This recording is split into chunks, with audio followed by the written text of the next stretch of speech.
Hello student, welcome to biology by Neha Patel. Standard 12થમાં આપણે chapter number 13 સજીવો અને વસ્તી એના વિશેનો અભ્યાસ કરી રહ્યા છીએ અને આજનો લેક્ચર નંબર 2. લેક્ચર નંબર 1માં આપણે આ ચેપ્ટર વિશેની આ ટૉપિક વિશેની સામાન્ય માહિતી તથા પરિસ્થિતિ વિદ્યા એટલે શું એના વિશેની માહિતી મેળવી ગયા હતા. આજે આપણે કુદરતી નિવાસસ્થાનો વિશેની માહિતી આ લેક્ચરમાં ભણવાની શરૂઆત કરીશું. આપણે આગળના લેક્ચરમાં ભણી ગયા છીએ કે આ ચેપ્ટરમાં આપણે 2 જૈવ વૈજ્ઞાનિક સંગઠન સજીવ સ્તરે અને વસ્તી સ્તરે પરિસ્થિતિ વિદ્યાનો અભ્યાસ કરવાનો છે. આપણે સૌપ્રથમ સજૈવિક સ્તરે એટલે કે સજીવોને અનુલક્ષીને પરિસ્થિતિ વિદ્યાનો અભ્યાસની શરૂઆત કરીશું. અને લાસ્ટ લેક્ચરમાં આપણે જોયું કે જ્યારે સજૈવિક સ્તરે પરિસ્થિતિ વિદ્યાનો અભ્યાસ કરીએ છીએ તો ઇન શોર્ટ કહેવા શું માગે છે વ્યાખ્યા અનુસાર સજીવોનો તેના પર્યાવરણ સાથેનો અભ્યાસ એને આપણે પરિસ્થિતિ વિદ્યા કહીએ છીએ. ઇકોલોજી જે શબ્દ છે એના વિશેની માહિતી આપણે એની વ્યાખ્યા લેક્ચર નંબર 1માં સમજી ગયા છીએ. હવે ત્યારે આપણે થોડુંક શરૂઆત પણ કરેલી. ખાસ ધ્યાન રાખો કે આપણે અહીંયા પર્યાવરણનો મતલબ સજીવનું નિવાસસ્થાન, સજીવ જે વાતાવરણમાં રહે છે એના વિશેની માહિતી મેળવવાની છે. તો જ્યારે સજીવિક સ્તરે પરિસ્થિતિ વિદ્યાનો અભ્યાસ કરીએ છીએ ત્યારે ઇન શોર્ટ આપણે શું ભણવાનું રહે કે સજીવ જે તે પર્યાવરણ એટલે કે નિવાસસ્થાનમાં રહે છે ત્યાં જીવિત રહેવા માટે અને પ્રજનન સંદર્ભે પોતાની જાતને અનુકૂલિત કરવા માટે પોતાનામાં જે દેહધાર્મિક ફેરફાર લાવે એ અભ્યાસનો આપણે અહીંયા સમાવેશ કરવાનો છે. એટલે સજીવિક સ્તરે પરિસ્થિતિ વિદ્યા મૂળભૂત રીતે આપણે દેહધાર્મિક પરિસ્થિતિ વિદ્યા કહેવાય. પરંતુ દેહધાર્મિક ફેરફારો શેના માટે ફરી રિપીટ કરીએ છીએ અહીંયા ઇન શોર્ટ આગળ પણ મેં તમને દર્શાવી લીધું હતું કે જ્યારે પણ તમે આ બધા ટૉપિક ભણશો તો ખાસ સમજવા પ્રયત્ન કરો જે વાક્ય છે એ શું કહેવા માગે છે. એક્ઝેક્ટલી બેઠું સેન્ટેન્સ ટુ સેન્ટેન્સ ક્વેશ્ચન ન પણ આવે પણ તમારી સમજણ જરૂરી છે. એટલે હું વારે વારે ટૉપિક સમજાવું છું. તમે આની સાથે તૈયારી કરશો તો બહુ જ ઇઝી ટૉપિક છે કે આપણે દેહધાર્મિક પ્રક્રિયાનો અભ્યાસ કરીશું સજીવોનો, પણ શેને અનુલક્ષીને કે જે પર્યાવરણમાં રહે છે તેમાં જીવિત રહેવા. બરાબર છે, એટલે કોઈ પણ ક્વેશ્ચન અહીં પૂછી શકાય. અને પોતે કઈ ક્રિયા પ્રજનન સંદર્ભે અનુકૂલિત થવા માટે પોતાનામાં જે દેહધાર્મિક ફેરફારો લાવે તેનો આપણે અભ્યાસ કરવાનો છે. અને આગળ જ જોઈ ગયા કે જ્યારે સજીવિક સ્તરે પરિસ્થિતિ વિદ્યાનો અભ્યાસ કરીએ તો આપણે સજીવો અને સાથે સાથે તેના પર્યાવરણનો અભ્યાસ કરવો જોઈએ. અહીંયા પર્યાવરણનો મતલબ સજીવનું કુદરતી નિવાસસ્થાન. બરાબર. તો સૌપ્રથમ આપણે પૃથ્વી પર કયા પ્રકારના કુદરતી નિવાસસ્થાનો છે એની માહિતી મેળવવી જોઈએ. અને કુદરતી નિવાસસ્થાનોનું નિર્માણ કઈ રીતે થાય છે, એ કુદરતી નિવાસસ્થાનોના નિર્માણ માટે જવાબદાર કયા ભૌતિક અથવા રાસાયણિક પરિબળો છે એના વિશેનો આપણે અભ્યાસ કરવો જોઈએ. તો આજના લેક્ચરનો મુખ્ય ટૉપિક આપણો રહેશે પહેલાં તો સજીવિક સ્તરે જ્યારે અભ્યાસ કરીએ છીએ તો સૌપ્રથમ એનું પર્યાવરણ સમજવા ટ્રાય કરીએ. અને પર્યાવરણ એટલે સજીવનું કુદરતી નિવાસસ્થાન. તો પૃથ્વી પર વિવિધ પ્રકારના કુદરતી નિવાસસ્થાનો એના વિશેની માહિતી મેળવવાની આપણે આ લેક્ચરમાં રહેશે. તો જુઓ, આજનો ટૉપિક આપણો સજીવોના કુદરતી નિવાસસ્થાનો વિશેની માહિતી. તો પ્રશ્ન સૌપ્રથમ એ થવો જોઈએ કે જે વિવિધ પ્રકારના કુદરતી નિવાસસ્થાનો છે એનું નિર્માણ માટે જવાબદાર કયા કારણો છે અને કયા કયા પ્રકારના નામ પણ જોઈશું કુદરતી નિવાસસ્થાનો છે અને એ નિર્માણ માટે જવાબદાર બીજા પરિબળો કયા છે. 3 ટૉપિક આમ તો આમાં રહેશે. પહેલાં હું તમને સમજાવું છું અને પછી આપણે ટેક્સ્ચ્યુઅલ ટૉપિક જે નોટ્સમાં લખેલો છે એ પણ સમજીએ. સાથે સાથે ટેક્સ્ટમાં પણ તમારે કયો પોઈન્ટ ધ્યાનમાં લેવાનો છે એ પણ આપણે જોતા રહીશું. બરાબર. તો બહુ સિમ્પલ વસ્તુ છે. અહીંયા ધ્યાનથી મારી સાથે આ વસ્તુ તમે ભણવાની શરૂઆત કરશો. સૌપ્રથમ જુઓ તો આપણે આજનો ટૉપિક આપણો જે છે કે સજીવોના કુદરતી નિવાસસ્થાનો. તો સજીવોના જે કુદરતી નિવાસસ્થાનો છે એના નિર્માણ માટે પૃથ્વી પર જે વિવિધ કુદરતી નિવાસસ્થાનો છે એના નિર્માણ માટે 2 કારણો જવાબદાર છે. સૌ પ્રથમ કારણ જોઈએ એમાં પ્રથમ કારણ શું છે એ જુઓ. સૌ પ્રથમ તો ઇન્સોર્ટ આપણે પહેલાં શું જોવાનું છે, પૃથ્વી પર જે કુદરતી નિવાસસ્થાનો છે એના નિર્માણ માટે જવાબદાર કારણો, કે કયા કારણોસર આવા અલગ અલગ પ્રકારના કુદરતી નિવાસસ્થાનોનું નિર્માણ થાય છે એ. હવે જુઓ, પ્રથમ કારણ શું છે કે પૃથ્વી પોતે સૂર્યની આસપાસ પરિક્રમણ કરે છે. આગળ આપણને પહેલેથી આ ટૉપિક તો આપણને ખબર છે જ કે સૂર્ય પૃથ્વીની આસપાસ પરિક્રમણ કરે છે. આ પરિક્રમણ દરમિયાન એ ચોક્કસ ઝુકાવ અથવા નમણ ધરાવે છે. એનો મતલબ કે પૃથ્વી આમ સીધી સૂર્યની આસપાસ નથી ફરતી, પણ પૃથ્વી પોતે ચોક્કસ ખૂણે, ચોક્કસ ધરીએ નમેલી રહી અને સૂર્યની ફરતે પરિક્રમણ કરે છે.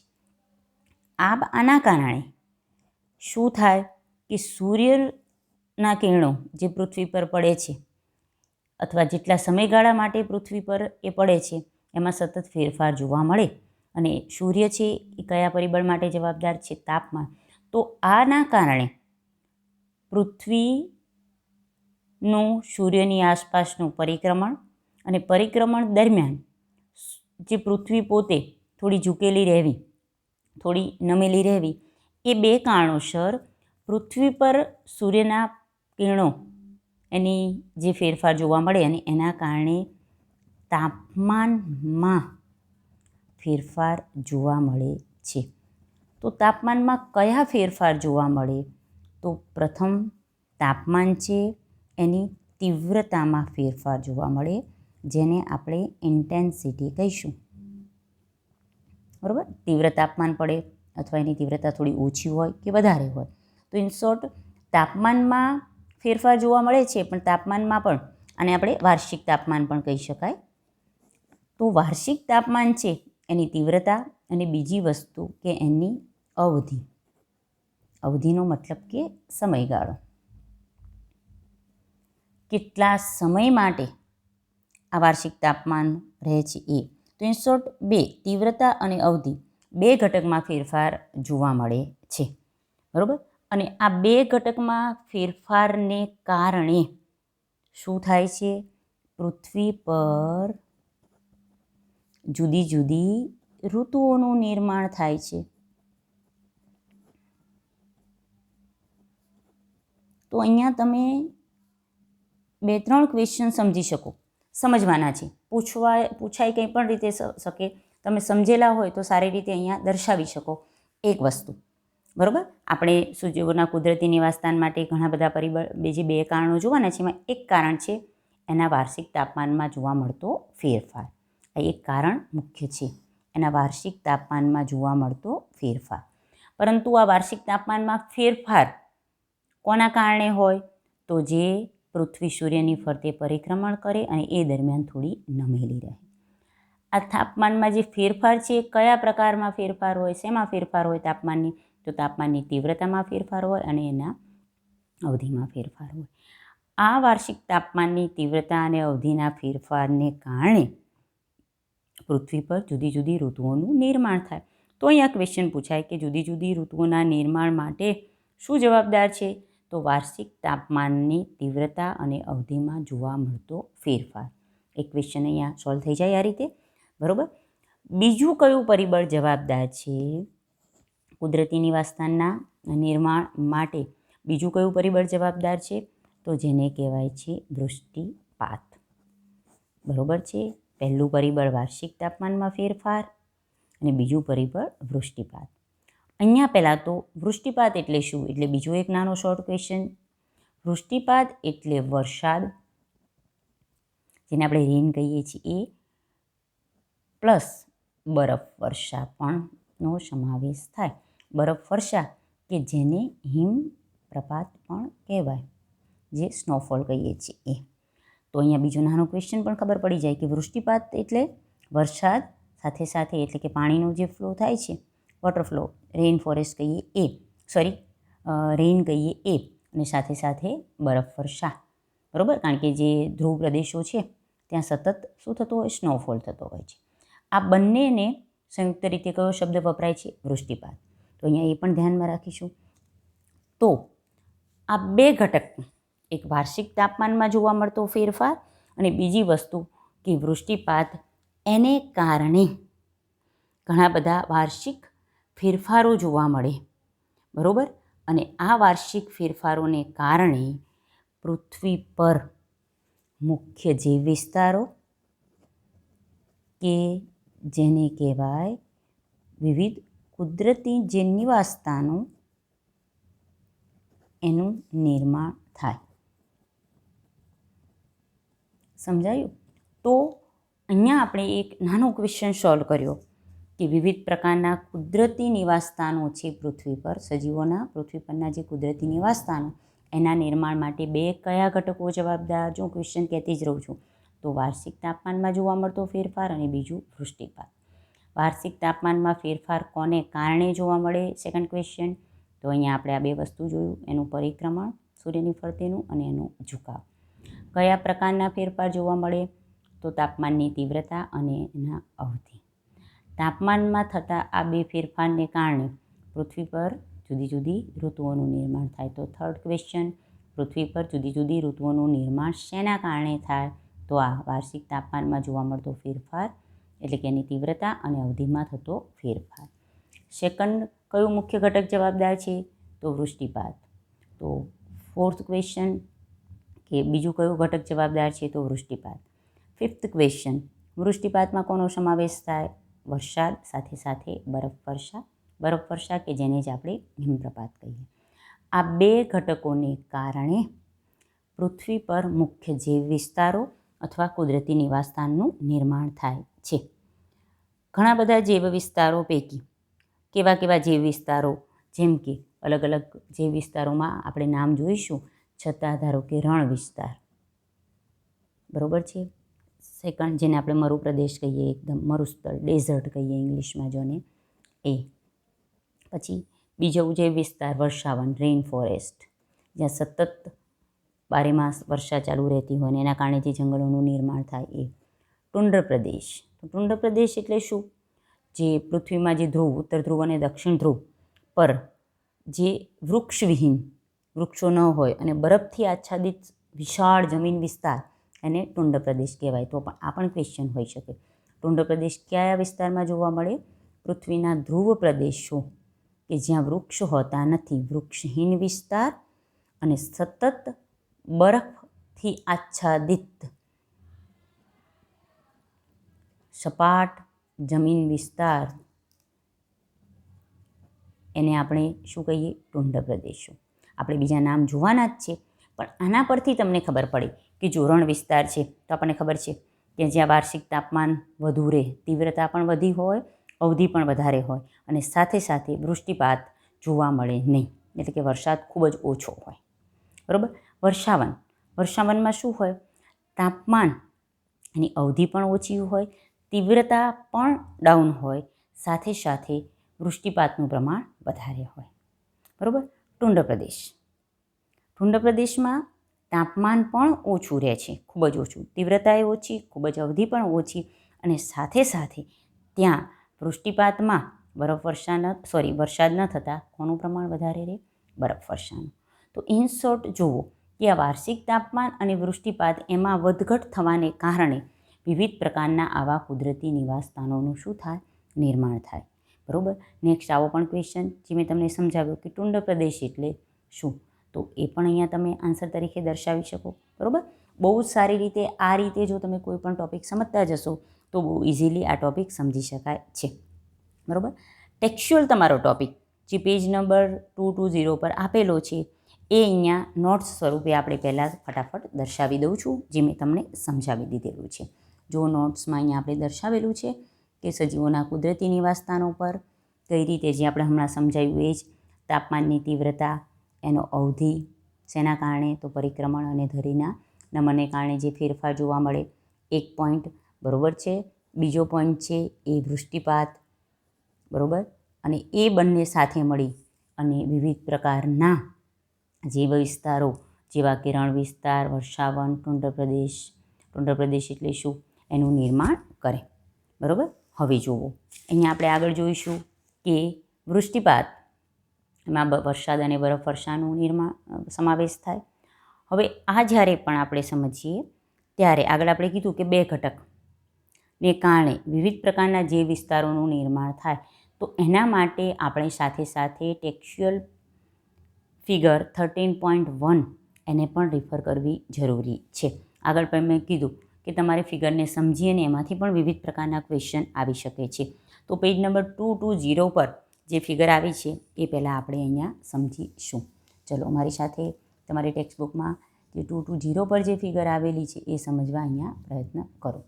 જુઓ, તમારી ફિગર જ કહે છે કયા 2 ઘટકો, વાર્ષિક તાપમાન અને વૃષ્ટિપાત, એના સંદર્ભે વિવિધ જૈવ વિસ્તારોનું કઈ રીતે નિર્માણ થાય છે અહીંયા આપણે સમજીશું.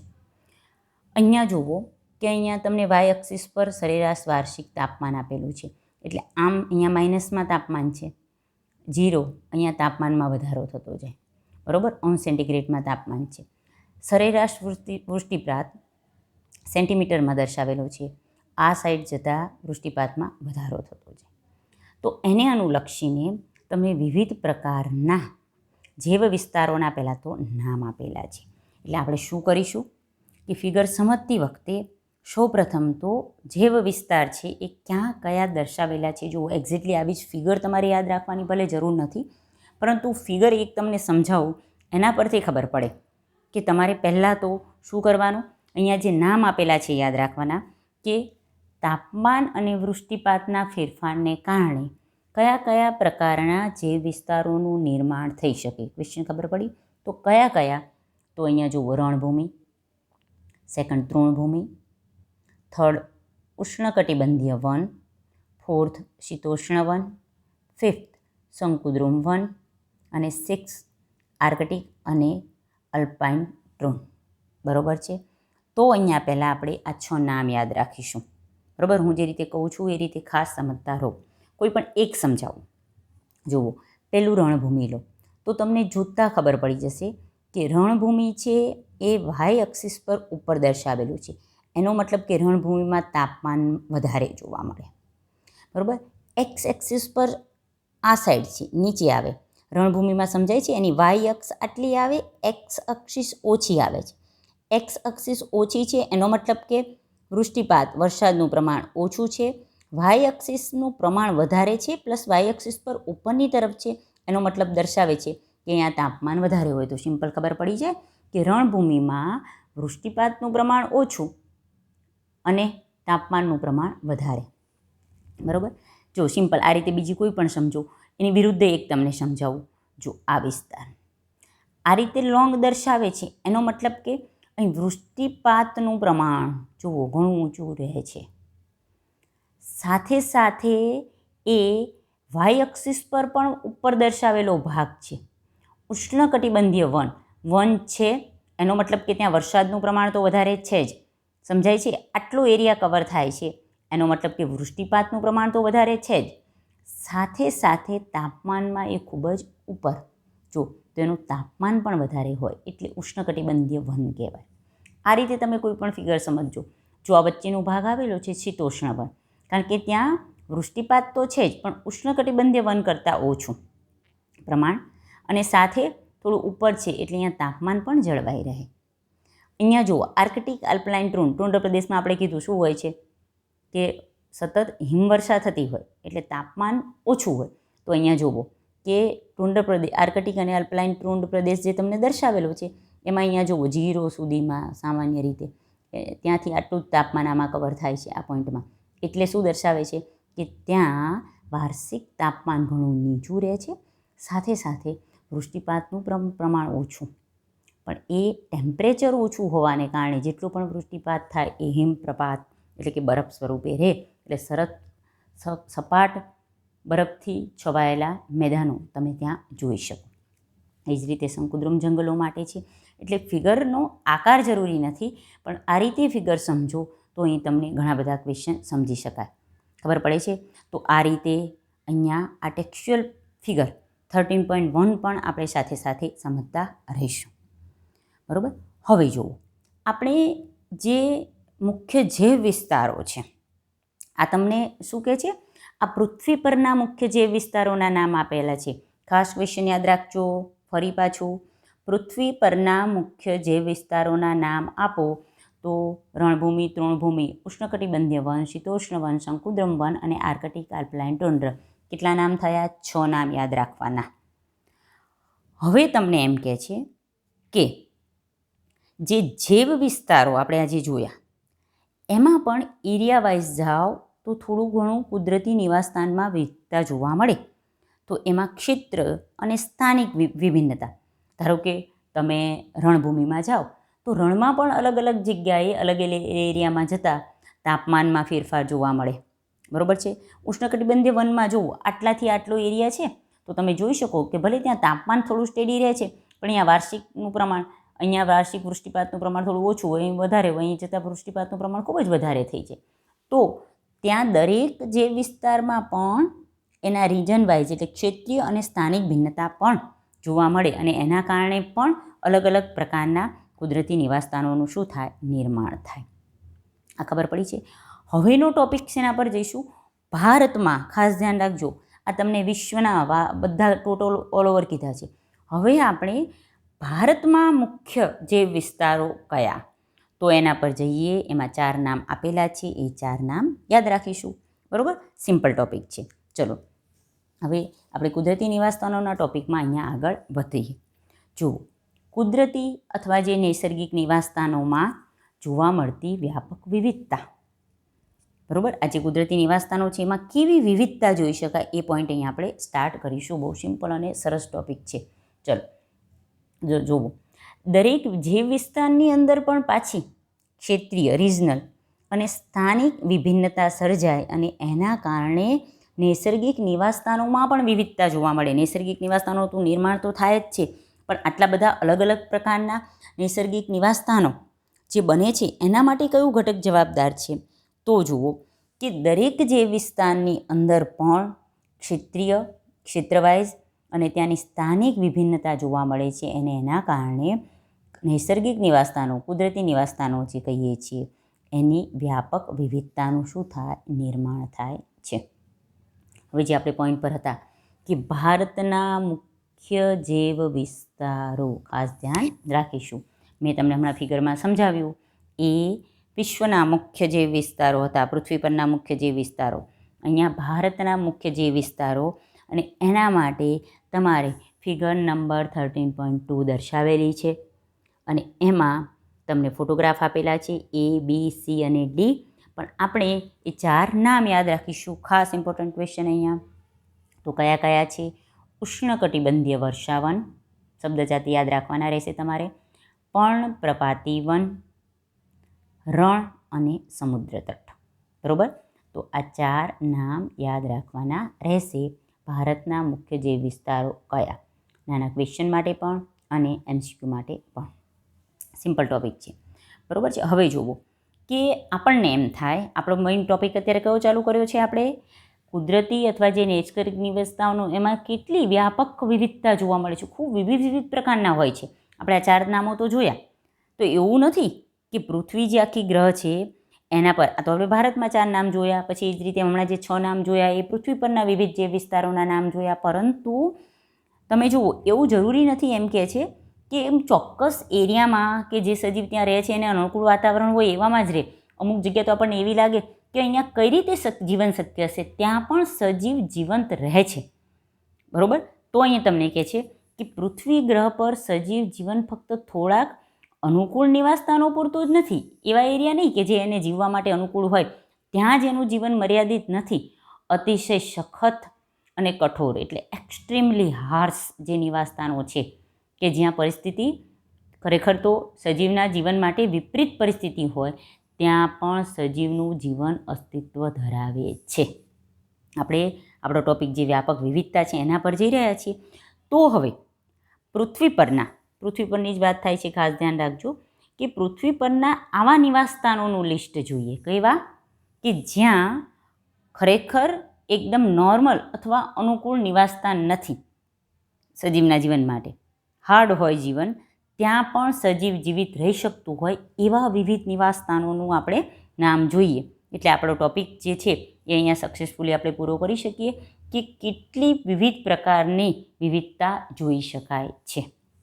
જુઓ, તો અહીંયા આપણે એવા નામનું લિસ્ટ માત્ર જોઈશું કે જે ખરેખર શું છે, એકદમ સખત અને કઠોર નિવાસસ્થાન છે. સજીવના જીવન માટે વિપરીત પરિસ્થિતિ ધરાવતા નિવાસસ્થાનો એનું લિસ્ટ આ છે. કયું કયું? શેકી નાખતું રાજસ્થાનનું રણ. આપણને ખબર છે રાજસ્થાનના રણમાં જાઓ તો ખૂબ જ શેકી નાખે એવી ગરમી છે. ત્યાં પણ જીવન છે, બરાબર. ત્યાં પણ સજીવો જોવા મળે છે. અમુક પ્રકારની થોર, અમુક પ્રકારની વનસ્પતિ પણ ત્યાં હાજર છે. બીજું તમને આવું જ કંઈક વિપરીત પરિસ્થિતિ ધરાવતું નિવાસસ્થાન કહે છે કે નિરંતર વર્ષાથી ભીંજાયેલા રહેલા મેઘાલયના જંગલો, બરાબર છે. થર્ડ કહે છે ગહન મહાસાગરીય ખાઈઓ, જે મહાસાગરમાં ઊંડી ખાઈઓ છે, ઊંડી એ. વેગવંતા પ્રવાહો, જ્યાં સખત વાતાવરણ સ્ટ્રોંગ હોય, પ્રવાહ સ્ટ્રોંગ વહેતો હોય, પવનનો હોય કે પાણીનો સખત સ્ટ્રોંગ પ્રવાહો વહેતા હોય એ.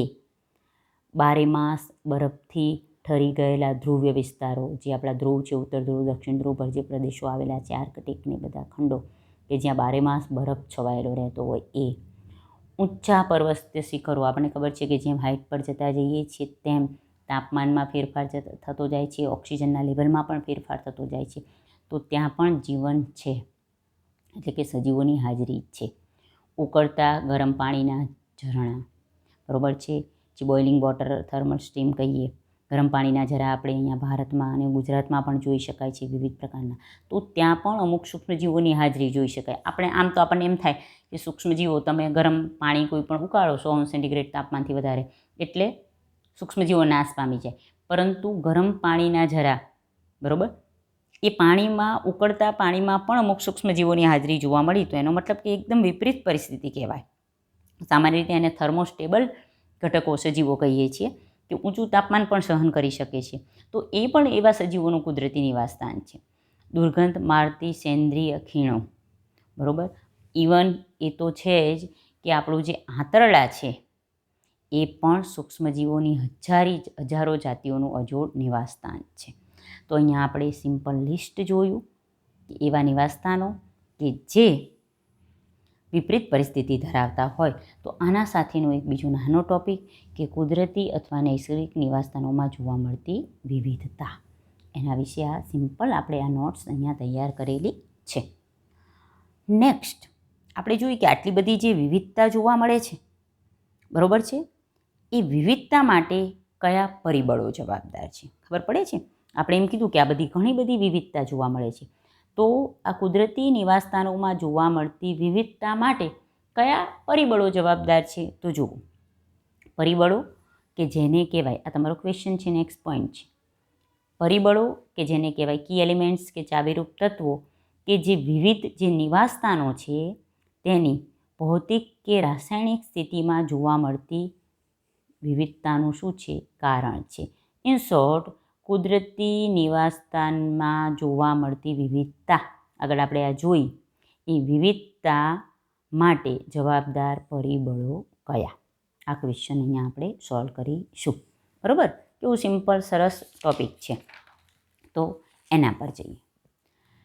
મુખ્ય જે પરિબળો જવાબદાર છે એ બે પ્રકારના છે, અજૈવિક પરિબળ અને જૈવિક પરિબળ. પહેલાં તો બરાબર, તો અહીંયા એ પણ યાદ રાખીશું. પરંતુ જે મુખ્ય પરિબળો જવાબદાર છે એ અજૈવિક પરિબળો છે. એટલે અહીંયા જુઓ કે જે પરિબળો છે એ બે પ્રકારના, અજૈવિક અને જૈવિક. પરંતુ સૌથી મહત્ત્વપૂર્ણ મુખ્ય પરિબળ જે જવાબદાર છે કયા છે? અજૈવિક પરિબળો. તો એ ક્વેશ્ચન, બે પ્રકારના પરિબળો જવાબદાર છે, મુખ્ય કયા પ્રકારના પરિબળ જવાબદાર છે? તો અજૈવિક પરિબળ. નેક્સ્ટ ટોપિક, અજૈવિક પરિબળમાં કોનો સમાવેશ થાય? તો તાપમાન, પાણી, પ્રકાશ અને ભૂમિ. ભૂમિ એટલે કે જમીન. તો અહીંયા આ ક્વેશ્ચન તરીકે પણ પૂછાઈ શકે. મુખ્ય 4 અજૈવિક પરિબળો કે જે વિવિધ પ્રકારના કુદરતી નિવાસસ્થાનોની વિવિધતા માટે જવાબદાર છે, તાપમાન, પાણી, પ્રકાશ અને ભૂમિ, બરાબર. કયા જૈવિક પરિબળો જવાબદાર છે? તો જે તે નિવાસસ્થાનમાં હાજર રોગકારકો, પરોપજીવીઓ, ભક્ષકો, સ્પર્ધકો કે જેને હરીફો કહીએ, કે જેમની સાથે સતત જે તે સજીવ આંતરક્રિયા કરતું રહેતું હોય. જે તે નિવાસસ્થાનમાં જે સજીવ રહે છે એ ત્યાં રહેલા રોગકારકો સાથે કે પછી ત્યાં હાજર પરોપજીવી સાથે કે ભક્ષકો સાથે કે સ્પર્ધકો સાથે સતત શું કરે? આંતરક્રિયા કરે. આ જૈવિક પરિબળો છે. અહીંયા માત્ર લિસ્ટ આઉટ કરી અને આ નામ યાદ રાખીશું, કારણ કે નેક્સ્ટ ટોપિકમાં આપણો મેઇન ટોપિક આ સ્ટાર્ટ થાય છે દરેકે દરેક અજૈવિક પરિબળ અને દરેકે દરેક જૈવિક પરિબળ વિશે, કે આ પરિબળ કઈ રીતે કુદરતી નિવાસસ્થાનની વિવિધતા માટે જવાબદાર છે, સજીવોમાં કઈ રીતે ફેરફાર લાવવા માટે, સજીવોના જીવનની દેહધાર્મિક ક્રિયામાં કઈ રીતે ફેરફાર એના કારણે આવે છે, એનો આ ટોપિક રહેશે. બરાબર? તો સિમ્પલ આ લિસ્ટ નોટ્સમાં જોઈ લઈએ. હવે જુઓ કે અહીંયા તમને ખરેખર એમ કહે છે કે જે સજીવ જ્યાં રહે છે એ નિવાસસ્થાનને અનુકૂળ થવા માટે પોતાની જાતમાં ફેરફાર લાવે. બરાબર? હવે એ ફેરફાર ખરેખર ઇન્સ્ટન્ટ ન હોય, તરત જ ન આવી જતો હોય, કે કોઈ સજીવ છે એ બરફના વાળા એરિયામાં રહે છે તો એકદમ જ એના શરીરમાં એવો કંઈક ફેરફાર આવી ગયો કે એ બરફમાં રહેવા માટે અનુકૂલિત થઈ જાય, કે કોઈ સજીવ રણ વિસ્તારમાં રહે છે તો એકદમ જ ત્યાં રહેવા માટે અનુકૂલિત થઈ જાય. આ પ્રક્રિયા ખૂબ જ ધીમી છે. અને ઉદ્વિકાસ ટોપિકમાં આગળ પણ આપણે જોઈ ગયા છીએ. ઉદ્વિકાસ એના કારણે જ શક્ય બન્યો છે કે સજીવ જ્યાં રહે છે એ વાતાવરણને માં જીવવા માટે અથવા પ્રજનન કરવા માટે પોતાની જાતમાં ધીમો ધીમો ફેરફાર લાવે. અને આ ખૂબ જ લાંબા સમયગાળાની પ્રક્રિયા છે. અને ખબર છે પ્રાકૃતિક પસંદગીવાદ, ડાર્વિનનો પ્રાકૃતિક પસંદગીવાદ વિશે આગળ પણ તમારે ક્યાંક વિજ્ઞાનમાં આવી ગયેલું છે કે એવા જ સજીવો કે જે તે વાતાવરણમાં એનામાં જે ફેરફાર આવ્યો છે એ ફેરફાર એ જે વાતાવરણ છે એને અનુકૂલિત થાય એવો હોય તો જે સજીવ ટકી શકે, બાકી ટકી શકતા નથી. એટલે વાતાવરણ, પર્યાવરણ, નિવાસસ્થાન બદલાતું નથી, પણ એ પર્યાવરણમાં રહેવા માટે જે સજીવ પોતાની જાતને અનુકૂળ થાય એવો ફેરફાર લાવે તો પ્રકૃતિ એને પસંદ કરે છે અને એવા સજીવો જીવંત રહે છે, આગળ વૃદ્ધિ પામી શકે છે અને એ રીતે એ ત્યાં ટકી શકે. એવો ફેરફાર અથવા જે ફેરફાર નથી લાવતા એ સજીવો ત્યાં ટકી શકતા નથી અને ધીમે ધીમે તેમનો નાશ થાય છે. બરાબર? તો અહીંયા કહે છે કે ઉદ્વિકાસની પ્રક્રિયા દ્વારા આપણે માનીએ છીએ કે એક લાંબા ગાળાની સમય અવધિ, ઘણા સમય દરમિયાન સજીવો પ્રાકૃતિક પસંદગી દ્વારા, બરાબર, એટલે કે જે ફેરફાર પામી શક્યા હોય, કુદરતને અનુકૂલિત થઈને જે રહી શક્યા હોય તેના દ્વારા જ તે નિષ્ક્રિય સ્થાનોમાં પોતાનું શું લાવે? સ્થાયી ટકાઉપણું, અથવા જેને ઉત્તરજીવિતા, સર્વાઈવલ, અને મેઇન વસ્તુ જીવવા માટે તો શબ્દ ખબર છે, સાથે સાથે પ્રજનન એને ઇષ્ટતમ બનાવી રાખવા, એટલે કે ત્યાં પોતે એ રેન્જમાં રહેવા માટે અનુકૂલિત થઈ અને પોતે વિકાસ સાધ્યો હશે. બરાબર? દરેક સજીવમાં આપણને એમ કહે છે, આ તમને સમજાવવા માટેનો પોઈન્ટ છે, ખાસ ક્વેશ્ચન તરીકે પૂછાઈ શકતો નથી, પણ ટેક્સ્ટનું એક લાઈન સમજાવવા માટે થઈને તમને આ વસ્તુ સમજાવું છું કે દરેક સજીવમાં એક ફેરફાર ન થઈ શકે એવો, અનચેન્જેબલ, ચેન્જ ન થાય એવું ચોક્કસ સ્થિતિનો તફાવત હોય. કે અમુક સજીવ છે આટલાથી આટલું તાપમાન સહન કરી શકે, અમુક સજીવો છે આટલાથી આટલી બરફવર્ષા સહન કરી શકે. બરાબર છે? અમુક સજીવો છે એને રહેવા માટે આટલુંથી આટલું, ઇન શોર્ટ એક ચોક્કસ સ્થિતિનો તફાવત જે ચેન્જ ન થઈ શકે એવું હોય. અને એ શેમાંથી એ સજીવ મેળવી શકતો હોય? તે એના માટે ઉપયોગમાં લેવાતા સ્ત્રોતો, સંસાધનો, એ જ્યાં રહે છે એની વિવિધતા અને એનું જે પરિસ્થિતિ તંત્ર છે, પરિસ્થિતિકીય તંત્ર, એટલે કે જે વાતાવરણમાં રહે છે એ પોતાની અલગ કાર્યકારી ભૂમિકા એટલે કે એ જગ્યાએ એ જે સ્ત્રોત છે એ અને એ જે પરિસ્થિતિકીય તંત્ર છે એમાં એ પોતે ચોક્કસ પ્રકારનો ફંક્શનલ રોલ, પોતાની એક ભૂમિકા ભજવે. અમુક ઉત્પાદકો તરીકે વર્તે, અમુક ભક્ષકો તરીકે વર્તે, અમુક ભક્ષ્ય તરીકે વર્તે, એની કાર્યકારી ભૂમિકા કહેવાય.